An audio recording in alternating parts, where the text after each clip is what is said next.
क्यों स्वागत है आप सभी का हमारे यूट्यूब चैनल सफलता अपन पर। देखिए, सीटेट की परीक्षा में आपके हर वर्ष अधिगम अक्षमता या अधिगम विकार से संबंधित प्रश्न जरूर पूछे जाते हैं और ये प्रश्न हर वर्ष पूछे जाते हैं। ये परीक्षा की दृष्टि से हमारा बहुत ही महत्वपूर्ण टॉपिक है।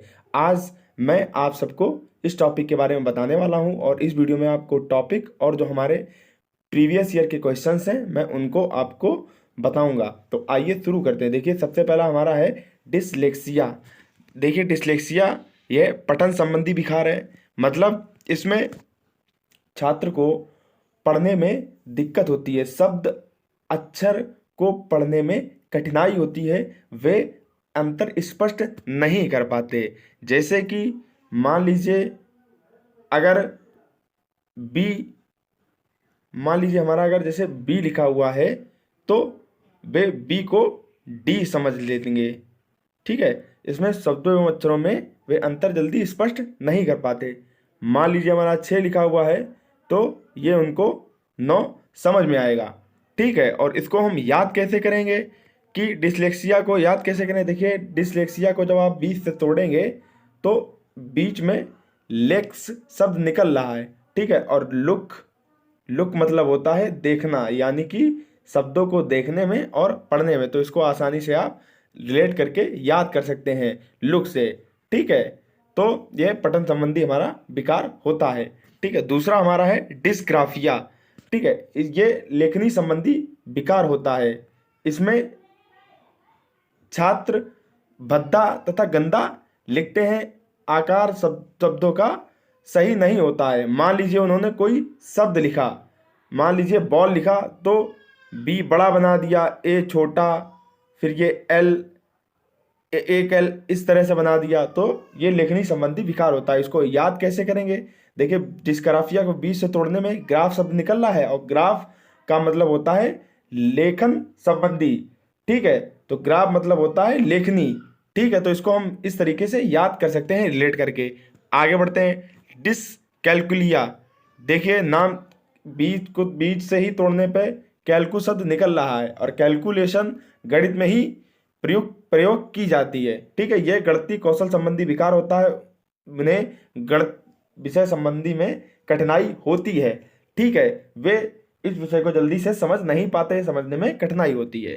ठीक है, फिर हमारा आ गया डिस्फेसिया। ये वाक क्षमता संबंधी विकार है। मतलब इसमें बालक रुक रुक कर बोलता है या हकलाता है। और देखिए, इसको याद कैसे करेंगे। डिस्फेसिया को बीच से तोड़ने में फेस निकल रहा है और फेस मतलब होता है सामना करना, किसी का सामना करना या सामने बोलना। तो इसको रिलेट करके हम आसानी से याद कर सकते हैं। आया हमारा डिस्प्रैक्सिया। ये लेखन एवं चित्रांकन संबंधी है और गतिक कौशल संबंधित है, विकार है। गतिक कौशल हमारे क्या होते हैं, जैसे कि उछलना, कूदना, बॉल पकड़ना, ये सब हमारे गतिक कौशलगत के अंतर्गत आते हैं। आइए आगे बढ़ते हैं। डिसआर्थोग्राफिया। ये देखिए वर्तनी संबंधित विकार है। मतलब इसमें छात्र वर्तनी में त्रुटि करते हैं। अर्थ मतलब होता है किसी शब्द का अर्थ, यानी कि उसका मतलब निकालना। तो इसको रिलेट करके आसानी से याद कर सकते हैं। अफेजिया मतलब वाचाघात संबंधी विकार। ठीक है, मतलब इसमें जो छात्रों को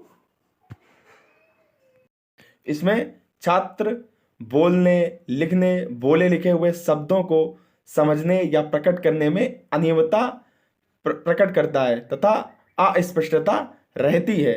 ठीक है, तो ये हमारे सब हो गए। अब आइए देखते हैं जो हमारे प्रीवियस ईयर में इनसे रिलेटेड क्वेश्चंस पूछे गए हैं। देखिए, हर वर्ष आपके क्वेश्चंस पूछे जाते हैं, आइए उनको समझते हैं। तो आइए समझते हैं कि हमारे जो प्रीवियस ईयर क्वेश्चंस किस तरह से पूछे जाते हैं। ठीक है, तो देखिए लिखा हुआ है डिसलेक्सिया मुख्य रूप से किस कठिनाई से जुड़ा है। मतलब कि डिसलेक्सिया से पीड़ित छात्रों को क्या करने में कठिनाई होती है। तो आइए देखते हैं। लिखा है डिसलेक्सिया यानी कि पठन संबंधी विकार, यानी कि इससे पठन संबंधी विकार हमारा होता है। तो देखिए, पठन यानी कि पढ़ना, तो यानी कि पहला ऑप्शन हमारा राइट है। यानी कि डिसलेक्सिया मुख्य रूप से किस कठिनाई से जुड़ा है, तो पढ़ना, हमारा पहला ऑप्शन सही हो जाएगा। ठीक है, आइए बढ़ते हैं प्रश्न नंबर 2 की ओर। लिखा है पठन वैफल्य बच्चों के प्राथमिक लक्षण क्या हैं? धारा प्रवाह, पढ़ने की अक्षमता, एक ही गति विषयक कार्य को बार बार दोहराना, न्यून अवधान विकार, अपसारी चिंतन, पढ़ने में धारा प्रवाहिता। तो देखिए डिसलेक्सिया को ही हिंदी में पठन वैफल्यता कहा जाता है। यानी कि डिसलेक्सिया हमारा किससे जुड़ा है? तो देखिए मैंने आपको बताया था डिसलेक्सिया में छात्र धारा प्रवाह नहीं पढ़ पाता। तो यानी कि हमारा पहला ऑप्शन ए सही ऑप्शन होगा, धारा प्रवाह पढ़ने की अक्षमता। आइए बढ़ते हैं आगे की ओर। ठीक है, आगे बढ़ते हैं आगे। लिखा है अधिगमकर्ता एवं उनकी प्राथमिक विशेषताओं के मिलान युग्मों में से निम्नलिखित में से कौन सा सही है? देखिए पठन अक्षमता, धारा प्रवाह, पढ़ने एवं लिखने में कमी। ठीक है, तो ये तो हमारा मतलब पठन अक्षमता यानी कि डिसलेक्सिया, धारा प्रवाह पढ़ने एवं लिखने में कमी, तो ये तो हमारा ऑप्शन नंबर ए सही होगा। सृजनात्मक अधिगमकर्ता अति सक्रिय कार्य को पूरा करने में धीमे। देखिए सृजनात्मक बालक जो होते हैं, जब आप सृजनात्मकता के बारे में पढ़ेंगे तो सृजनात्मक बालक सक्रिय होते हैं, अति सक्रिय नहीं होते, यानी कि ऑप्शन हमारा गलत है। लिखा है अब धनात्मक कमी अधिगमकर्ता उच्च अभिप्रेरणा लंबे समय तक अवधान बनाए रख सकते हैं। देखिए अब यहाँ कमी है और लंबे समय तक अवधान बनाए रख सकते हैं, तो ये भी हमारा ऑप्शन गलत हो गया। ठीक है, फिर लिखा है श्रव्य क्षतिपूर्ति अधिगमकर्ता दृश्य सूचनाओं को समझ नहीं सकते। श्रव्य मतलब होता है सुनना, जो सुनने में जिनको कठिनाई होती है, कहा जा रहा है कि दृश्य सूचनाओं को समझ नहीं सकते। अब जिनको सुनने में कठिनाई होती है तो क्या वो कोई किसी चीज़ को देखने में उनको कठिनाई होगी? तो ये भी ऑप्शन हमारा गलत है, यानी कि पहला ऑप्शन ए हमारा इसका सही उत्तर है। आइए बढ़ते हैं अगले प्रश्न की ओर। लिखा हुआ है अधिगम निर्योग्यता वाले बच्चे बहुत बुद्धिमान तथा परिपक्व होते हैं, बहुत सक्रिय होते हैं, लेकिन उनकी बुद्धि लब्धि कम होती है। देखिए इसका बुद्धि से कोई भी लेना देना नहीं होता है, तो ये दोनों ऑप्शन हमारे गलत हो जाएंगे। ठीक है, कुछ भी नहीं सीख सकते, ऐसा नहीं हो सकता कि वे कुछ भी ना सीख पाएँ। ठीक है, अधिगम के कुछ बच्चों से संघर्ष करते हैं, डी ऑप्शन हमारा सही होगा। उन्हें सीखने में कुछ थोड़ी सी कठिनाई होती है, लेकिन वे हालांकि बाद में सीख जाते हैं। तो और इसका संबंध बुद्धि से नहीं होता है, तो ये दोनों ऑप्शन हमारे गलत होंगे, डी इसका हमारा राइट आंसर है। आइए आगे बढ़ते हैं अपने अगले प्रश्न की ओर। लिखा है विकृत लिखावट से संबंधित लिखने की योग्यता में कमी किसका एक लक्षण है? तो ये देखिए लिखावट से संबंधित हमारा कौन सा है? लेखन संबंधी विकार, यानी कि लिखावट संबंधित विकार हमारा कौन सा है? डिसग्राफिया। कौन सा है हमारा? डिसग्राफिया। तो ये लेखन संबंधित हमारा यह विकार पूछा गया है, तो हमारा डिसग्राफिया लेखन से संबंधित विकार है।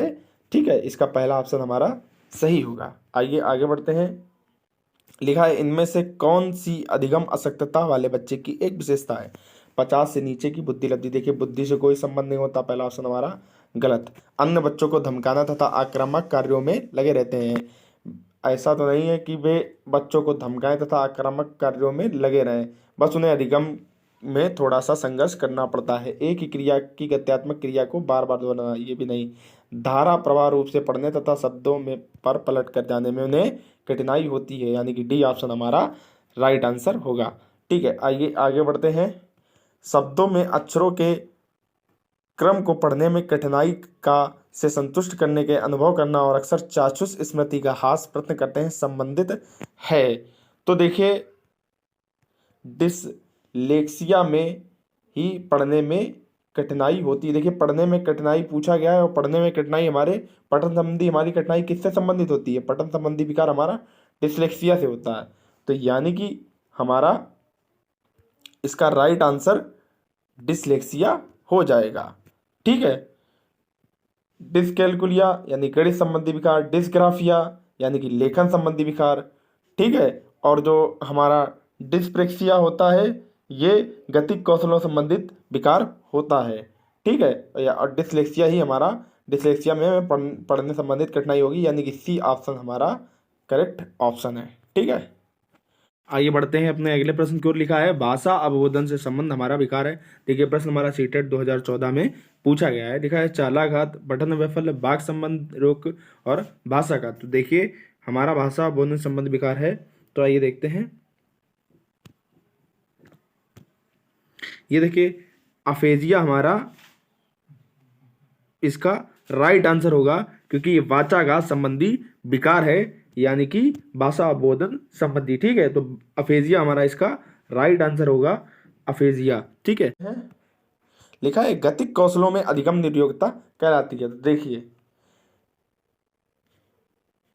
गतिक कौशल संबंधी हमारी कौन सी विकार है? डिस्प्रेक्सिया। तो आप साधारण से आसानी से देख के इसका उत्तर दे सकते हैं। गतिक कौशल संबंधित हमारे कौन से विकार है? डिस्प्रेक्सिया। गतिक कौशल हमारे क्या होते हैं? चलना, कूदना, उछलना, गेंद पकड़ना वगैरह, ये सब हमारे गतिक कौशल होते हैं। तो देखिए कितनी आसानी से आप इनको कर सकते हैं।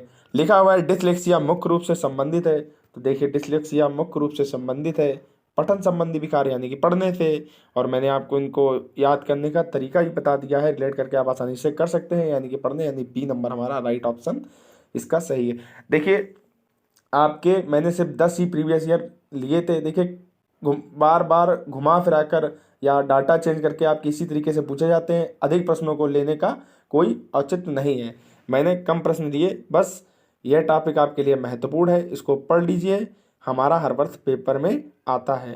यदि आपको वीडियो अच्छा लगा हो तो लाइक, सब्सक्राइब और शेयर करना ना भूलें। धन्यवाद।